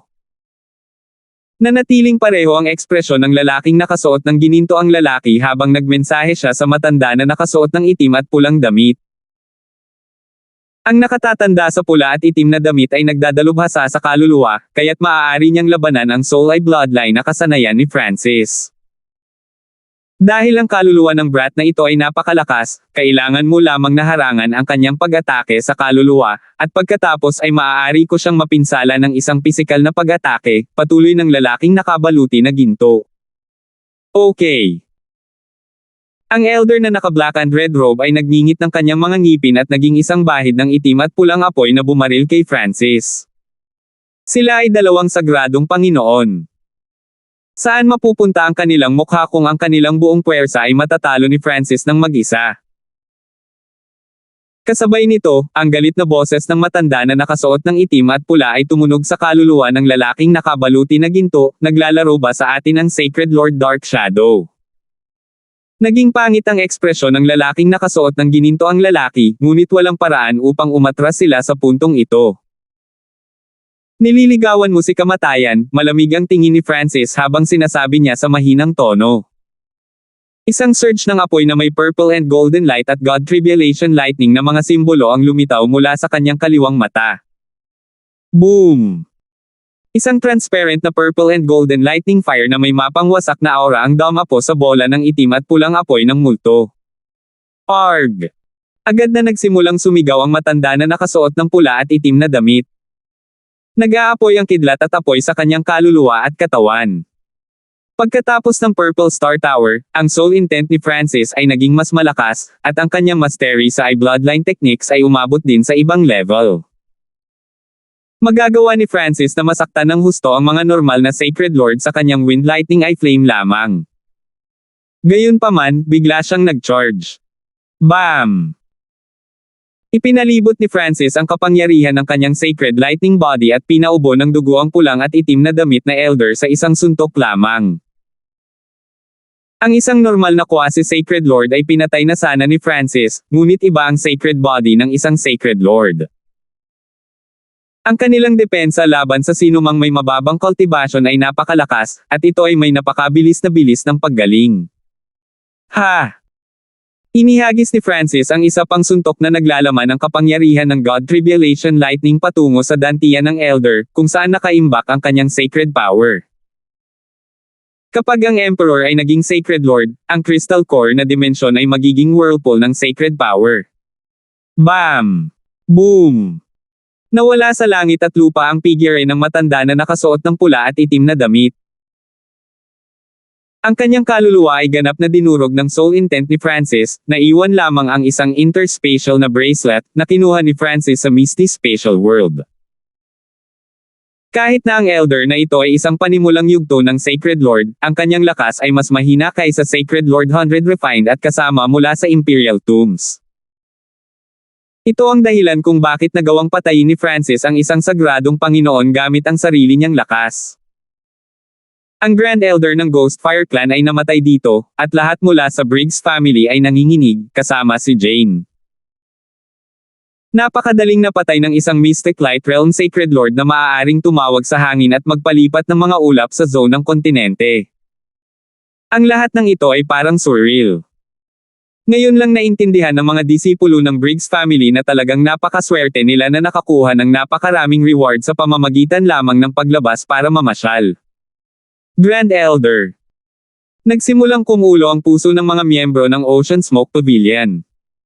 Ito ang kanilang Grand Elder na dumurog sa mga kaaway ng may nakakatakot at napakalakas na kapangyarihan. Ang lalaking nakabaluti na ginto ay bahagyang mas mabagal sa kanyang paghawak, at agad siyang huminto. Tumindig ang kanyang balahibo, at nagkaroon ng pagdagsa ng death intent sa paligid niya. Paano siya malakas? Paano ito posible? Paanong napakadaling papatayin ng isang emperador ang isang sagradong Panginoon? Ang gintong nakabaluti na lalaki ay umungal sa kanyang puso. Damat, niloko tayo ng Sacred Lord Dark Shadow. Ang Golden Armored na lalaki ay nagngangalit ang kanyang mga ngipin at nagsalita pagkaraan ng ilang sandali, Francis, bitawan mo ang 8-star tower. Handa kaming bayaran ng Ocean Smoke Pavilion para sa mga pagkalugi nito at sabihin sa iyo ang pagkakakilanlan ng Mastermind. Hindi na siya nang ahas na lumaban pa sa kapangyarihan ni Francis. Hindi na kailangan, sabi ni Francis. Ang ekspresyon ng isang kalahating transparent na itim na figure sa isang nakatagong lugar ilang libong milya ang layo ay nagbago. Kumpol ng walang kwentang basura. Natagpuan na ako. Nanginig ang kaluluwa ni Sacred Lord Dark Shadow habang siya ay naging isang madilim na guhit ng liwanag at kumikislap palayo. Ako na ang bahala sa 8-star tower pagkabalik ko. Malamig na umungol si Francis habang ang kanyang Wind Lightning True Yuan ay nagsimulang umahan, at nabuo ang isang pares ng Scarlet Wings of Lightning. Hu! Ang pares ng mga pakpak sa likod ni Francis ay naglabas ng liwanag na iskarlote gintong liwanag habang siya ay naging isang kidlat at agad na nawala. Ang bilis naman. Ang lalaking nakabaluti na ginto ay ganap na natulala. Naisipan niyang tumakas, ngunit naruroon din ang lahat ng matatanda at elite ng 8-star demon. Talagang nakinig ako sa Nine Darkness Palace at gumawa ng katangahang bagay. Ang lalaking nakasuot ng golden armor ay natawa sa sarili. Sa sandaling ito lamang nagsimulang magising ang ilan sa mga quasi-sacred lords. 1007 Pag-oorganisa ng puwersa. Damn, bakit naging ganito? Sampay ng Sacred Lord Dark Shadow. Bago magsimula ang paglilitis sa Crown Prince, ipinadala siya mula sa Nine Darkness Palace upang hikayatin at banta ang mga puwersang malapit sa karagatan pati na rin ang kinan ang Ocean Smoke Pavilion. Ang kanyang pangunahing layunin ay gamitin ang mga eksperto ng Sacred Lord ng iba pang 3 star na kapangyarihan para pilitin si Francis na gamitin ang huling God-slaying arrow. Pagkatapos gamitin ang God-slaying arrow, mamamatay si Francis. Gayunpaman, pagkatapos ng paglilitis sa Crown Prince, mabilis na nagpadala ng impormasyon ang Nine Darkness Palace sa Sacred Lord Dark Shadow. Sinabi sa kanya ng upper echelon ng Nine Darkness Palace na mayroon na ngayong lakas si Francis para patayin ang mga Sacred Lord sa simula ng yugto. Sa pagdaragdag ng kanyang Beast Horde, hindi rin siya matatakot sa napakaraming numero. Kailangang malaman ng isa na, habang may mga pagkakaiba sa lakas sa pagitan ng mga Sacred Lord, napakahirap pa ring patayin ang mga nasa parehong ranggo. Kailangang paniwalaan ng Sacred Lord Dark Shadow ang sinabi sa kanya ng upper echelon ng Nine Darkness Palace, ngunit sa halip na umalis kaagad, nagtatago siya sa malapit na lugar. Hindi niya inaasahan na makakakita siya ng ganoong nakakakilabot na eksena. Sa antas ng lakas na ito, ang God-slaying arrow, ang mga miyembro ng Briggs family, at ang kanyang Beast Horde, kahit ang 3 panimulang yugto ng Sacred Lords ay hindi magiging sapat para ibagsak si Francis.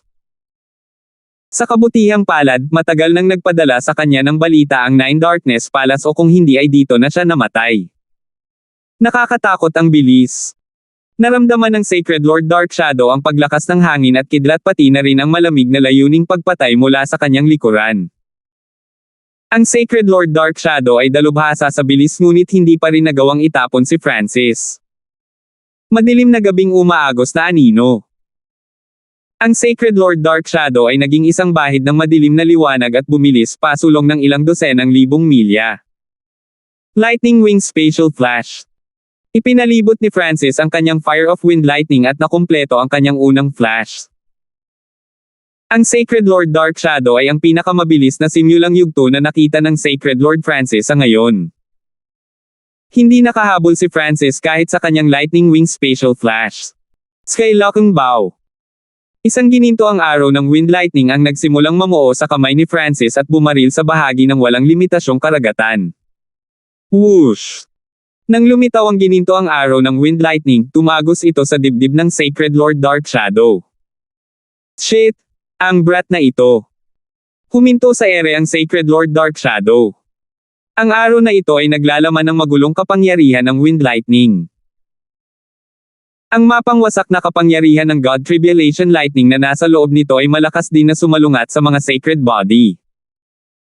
Pagkatapos ng tuloy-tuloy na pag-atake, ginamit ni Francis ang Lightning Wing Spatial Flash muli at binawasan ang distansya sa pagitan niya at ng Sacred Lord Dark Shadow. Isang mahinang pag-usad ng mental na enerhiya ang dumaan sa walang limitasyong karagatan. Ang Mark of the God Eye ay matagumpay na naitanim. Nang iwan ni Francis ang Mark of the God Eye, ang Sacred Lord Dark Shadow ay nasa gitna ng unos ng hangin at kidlat, kaya pinawi niya ang mahinang sensasyon. Whoosh! Naramdaman ng Sacred Lord Dark Shadow na dumating ang panganib at agad na sumanib sa kalawakan ng walang pakialam sa kanyang mga pinsala. Tingnan natin kung saan ka matatakbo. Lumutang si Francis sa hangin at ipinikit ang kanyang mga mata nang maramdaman niya ang lokasyon ng Sacred Lord Dark Shadow at biglang hinaila ang kanyang bowstring. Whoosh! Isang lilang araw ng liwanag ang bumaril sa hangin, at naglalaman ito ng pag-atake ng kaluluwa. Bam! Naramdaman ni Francis ang pag-atake ng kanyang kaluluwa sa Sacred Lord Dark Shadow. Paano ito posible? Napakalayo ko, at ang kanyang Skylocking Bow ay hindi rin nakakandado sa akin. Tumalon ang puso ni Sacred Lord Dark Shadow. Alam niya ang tungkol sa Skylocking Bow, at naramdaman niyang may mali dahil hindi na siya hinahabol ni Francis. Pakiramdam niya ay hindi nakalock sa kanya ang Skylocking Bow. Habang iniisip ito ng Sacred Lord Dark Shadow, isa pang araw ng liwanag ang tumama. Agad na lumipad sa gilid ang Sacred Lord Dark Shadow ngunit nataman pa rin ang araw ng liwanag. Hindi pa rin niya naramdaman na may nakalock sa kanya, ngunit ang palaso ng liwanag ay nakasunod pa rin sa kanyang likuran. Ito ay kakaiba. Kailangan ko nang umalis. Ang Sacred Lord Dark Shadow ay hindi nang ahas na manatili, kaya nagpatuloy siya sa pagtakbo. Gayunpaman, sunod-sunod na pumutok sa kanya ang mga palaso, at hindi niya naiwasan ang alinman sa mga ito. Damit, tiyak na hindi ito ang Skylocking Bow. Ito kaya ay isang uri ng sinaunang natatanging busog. Napakagulo ng figure ng Sacred Lord Dark Shadow. Tiyak na walang ganitong kakayahan ang Skylocking Bow. Nagpatuloy siya sa pagtakbo, ngunit hindi niya naiwasan ang mga pana ng liwanag na ito. Sa wakas ay nakarating ang Sacred Lord Dark Shadow sa isang teleportation array sa loob ng isang lungsod at teleport sa ibang lungsod. Hahayaan ko siyang mabuhay. Inalis ni Francis ang Skylocking Bow. Ang kapangyarihan ng Skylocking Bow ay bababa kung ang distansya ay masyadong mahaba. Bukod pa rito, kung papatayin ng Sacred Lord Dark Shadow mula sa malayo, ito ay maghahinala sa Nine Darkness Palace, at ang Mark of the God's Eye ay maaaring matuklasan. Mas mabuting hayaan siyang mabuhay. Baka mas maging kapaki-pakinabang siya sa hinaharap. Hanggat ang isang Sacred King o isang Demigod ay hindi lalabas, napakahirap na mahanap ang Mark of the God Eye ni Francis. Ang alitan sa pagitan ni Francis at Nine Darkness Palace ay umabot sa antas kung saan ang isang panig ay dapat mamatay para matapos ito. Sa ngayon, si Francis ay isang napakahalagang miyembro na sumusuporta sa ika-9 na prinsipe, at siya ay may tulong ng maraming puwersa. Ang Nine Darkness Palace ay walang magawa sa ibabaw o kung hindi ay iisipin ng lahat na ang ika-13 prinsipe ay gumagawa ng hakbang upang pahinain ang puwersa ng ika-9 na prinsipe. Kahit na ang ika-13 prinsipe ay paboran ng Sacred Emperor at ng Sacred Empress, mawawala sa kanya ang lahat ng pagkakataong maging Crown Prince kung gagawin niya ang ganoong bagay. Sa sandaling ito, si Francis at ang ika-9 na prinsipe ay nasa iisang bangka. Kung ang ika-9 na prinsipe ay naaksidente at nawala ang pwesto ng Crown Prince, ang Nine Darkness Palace ay susubukan na patayin si Francis ng buong lakas. Sure! Ikinaway ni Francis ang kanyang arm guard, at lumitaw ang isang layer ng pilak, pagkatapos ay lumabo hanggang sa mawala ito. Weng! Sa susunod na sandali, lumitaw si Francis sa itaas ng Ocean Smoke Pavilion. Ang Golden Armored na lalaki at ang puwersa ng Ghost Fire Clan at 8-Star Tower ay agad na nakaramdam ng lamig ng buto. Maraming eksperto ang nagpaplanong humanap ng pagkakataong makatakas, ngunit natakot sila sa biglang pagsulpot ni Francis. Sa sandaling ito, napalaya ang mga miyembro ng Ocean Smoke Pavilion habang nailigtas ang Supreme Emperor Dark Knight, Old Monster Shu, at kasamahan. Agad na kumalma si Clarissa matapos makitang dumating si Francis. Abala ang lahat sa labas ng Ocean Smoke Pavilion. Tanging ang mga mula sa Briggs family, ang 8-Star Tower, at ang Ghost Fire Clan ang nanatili sa langit. Francis, tinapos mo ang Sacred Lord Dark Shadow. Tanong ng lalaking nakasuot ng ginto. Ang Sacred Lord Dark Shadow ay kilala sa kanyang kakayahang tumakas. Magiging hindi ka panipaniwala kung mahahanap pa ni Francis ang Sacred Lord Dark Shadow, pati na ang tapusin siya. Si Jane at ang mga mula sa Briggs family ay naguguluhan din. Ang Ghost Fire Clan ay magiging subordinate force ng assassination organization ng Supreme Emperor Dark Knight. Ang mga hindi makikinig sa utos ay papatayin. Tatalakayin natin ngayon kung ano ang utang sa atin ng 8-Star Tower.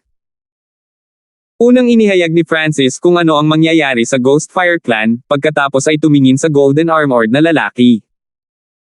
Habang ayaw ng mga disipulo at elder ng Ghost Fire Clan, wala silang magagawa. Kapag namatay ang kanilang Grand Elder, haharapin sila ng ibang puwersa kung hindi sila pinapasok ni Francis.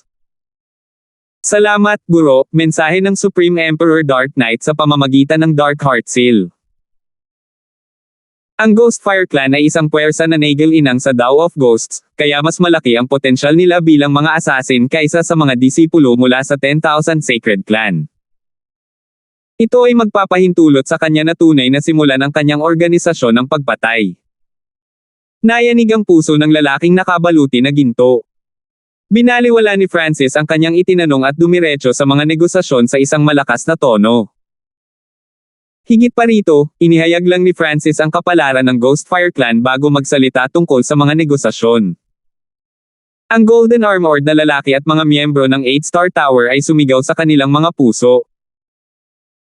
Mas mabuti sana kung sabihin sa kanila ni Francis kung ano ang gusto niya, ngunit hindi niya ginawa, kaya hindi nila alam kung ano ang ibibigay. Kung masyadong maliit ang ibinigay nila, hindi magiging masaya si Francis. Kung nagbigay sila ng sobra, hindi sila magiging masaya.